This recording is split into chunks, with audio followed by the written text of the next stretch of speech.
Que a graça e a paz do nosso Senhor Jesus Cristo esteja no coração de cada um de vocês, meus amados irmãos. É com muita alegria que nós estamos aqui para a nossa leitura diária, nosso pequeno devocional, hoje para a lição de número 4, né? Para falar sobre a respeito da estrutura da Bíblia, das divisões, como ela foi feita, como surgiu essa divisão, amém? Então vamos aqui para a nossa pequena vinheta e já já voltamos para a meditação da palavra.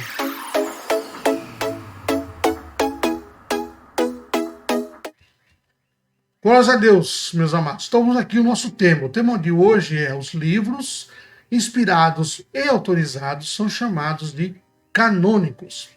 Então hoje nosso vídeo será um pouquinho mais extenso do que outros vídeos, né, passados, mas é para nós explicarmos a respeito do cânon, amém?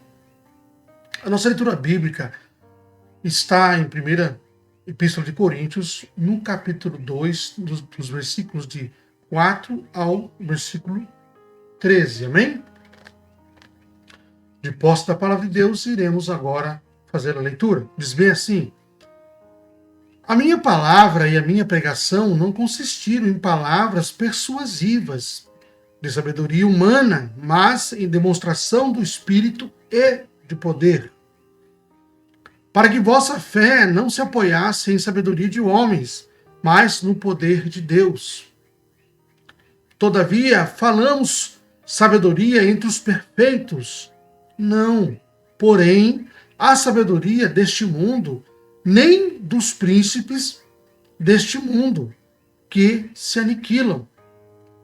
Mas falamos a sabedoria de Deus, oculta em mistérios, a qual Deus ordenou antes dos séculos, para a nossa glória, a qual nenhum dos príncipes deste mundo conheceu, porque se a conhecesse, nunca crucificariam o Senhor da glória.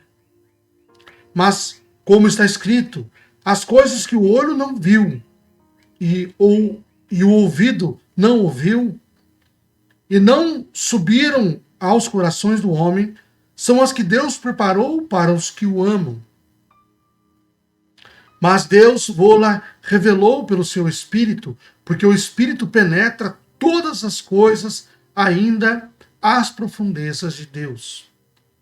Por qual dos homens sabe coisas do homem, senão o Espírito do homem que nele está? Assim também ninguém sabe das coisas de Deus, senão o Espírito de Deus.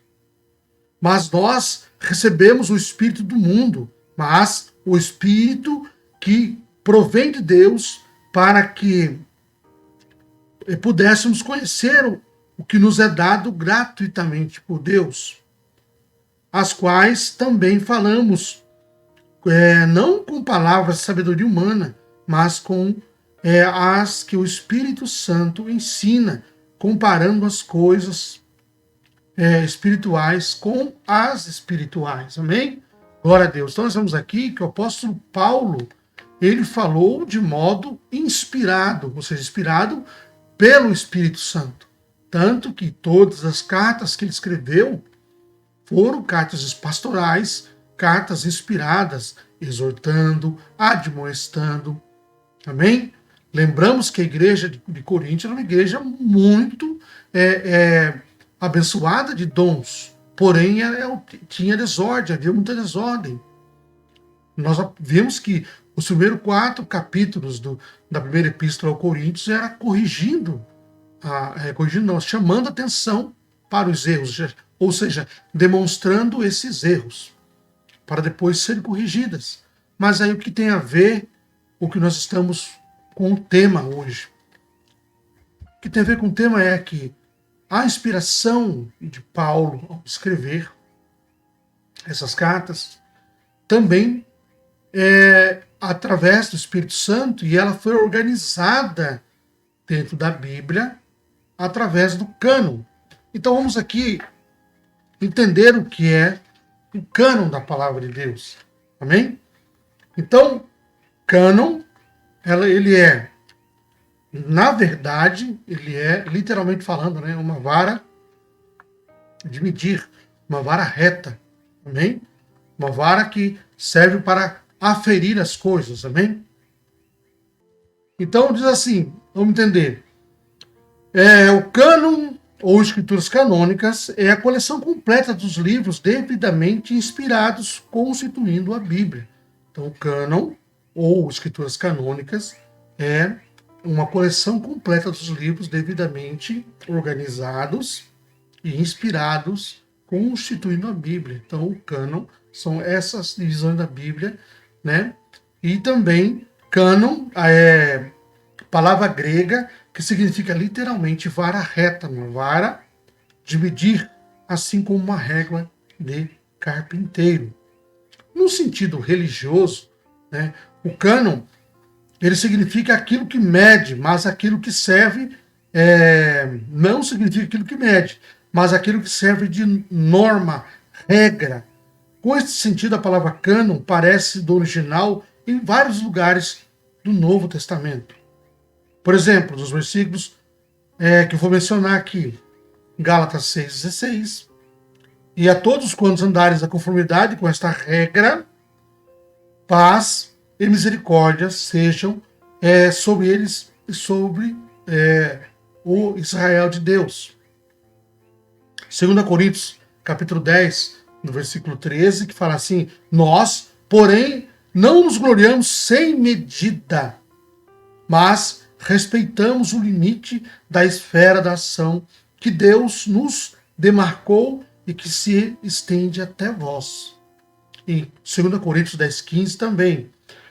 Não nos gloriamos fora da medida nos trabalhos alheios e tendo esperança de que, crescendo na vossa fé, seremos sobremaneira engrandecidos entre vós dentro da nossa esfera de ação.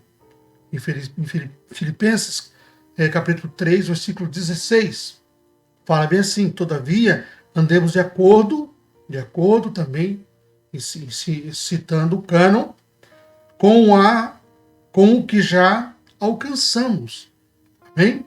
Então, amados irmãos, o cânon, ele aferiu, né, a palavra de Deus. Então, nós temos o cânon do Antigo Testamento, temos também o cânon do Novo Testamento, né? Então, o cânon do Antigo Testamento, como temos atualmente, ficou completo desde o tempo de Esdras, após o ano 445 a.C. Entre os judeus, o Antigo Testamento tem 3 divisões, quais Jesus citou em Lucas 24, 44. Leis, profetas e escritos. No caso, Salmos, né? A divisão dos livros do cânon hebraico é diferente da nossa proveniente, a nossa que é proveniente da Septuaginta. Somos 24 livros em vez de 39, porque são considerados um só livro, cada um dos seguintes, olhe bem, os 2 livros de Samuel, os 2 livros de Reis, cada um significa um livro, os 2 livros de Crônica, Esdras e Neemias, e os 12 profetas menores, também considerado um livro só, e os demais livros, né? Então, meus amados, isso é o cânon do Velho Testamento. Vamos aqui do Antigo Testamento, perdão. É do Velho também, né? Vamos aqui para o cânon do Novo Testamento, que fala assim, assim como no Antigo Testamento, os homens inspirados por Deus escreveram aos poucos os livros que compõem o cânon do Novo Testamento. Então, sua formação levou apenas 2 gerações, aproximadamente 100 anos. Né? No ano 100 depois de Cristo, todos os livros do Novo Testamento já estavam escritos. Então, a formação do cânon do Novo Testamento diz assim, as epístolas de Paulo foram os primeiros escritos do Novo Testamento. Então, as epístolas de Romanos, Filemon, foram escritas 52 e 67 depois de Cristo. Pela ordem cronológica, o primeiro livro do Novo Testamento é 1 Tessalonicenses, escrito em 52 depois de Cristo. Atos dos Apóstolos.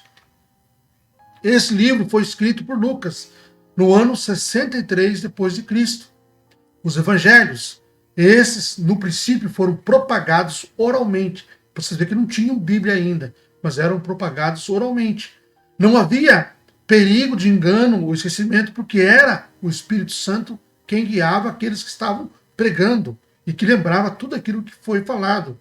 Por isso que a palavra de Deus é inspirada pelo Espírito Santo. Então, os sinóticos Mateus, Marcos e Lucas são semelhantes, né, no que está escrito, porém, cada um dentro de uma visão. Foram escritos entre 60 e 65. Marcos em 65. E em 1 Timóteo 5,18, Paulo escrevendo em 65, depois de Cristo, cita Mateus 10,10. As epístolas de Hebreus e Judas, que se estendem de Hebreus até Judas, foram escritas entre 45 e 95 depois de Cristo. E depois o Apocalipse foi escrito pelo apóstolo João no ano 96 depois de Cristo, durante o reinado do imperador romano Domiciano. Então, meus amados, nós entendemos que isso é o cânon, significa o cânon da Bíblia. Aí a leitura que nós vimos que Paulo, ele levou a pregação através do Espírito Santo, por onde que andava, ou seja, testificando tudo aquilo que eles estavam falando. Não falaram por sabedoria humana. Amém? Eu espero que vocês tenham compreendido um pouco sobre cânon. Eu não quis me alongar muito, né? Para vocês também terem mais noção dentro da aula. Nós vamos falar um pouco a respeito do cânon na aula, né, no domingo. Mas fica aí a palavra para vocês. Amém? Que Deus abençoe vocês e amanhã teremos mais leitura em nome de Jesus.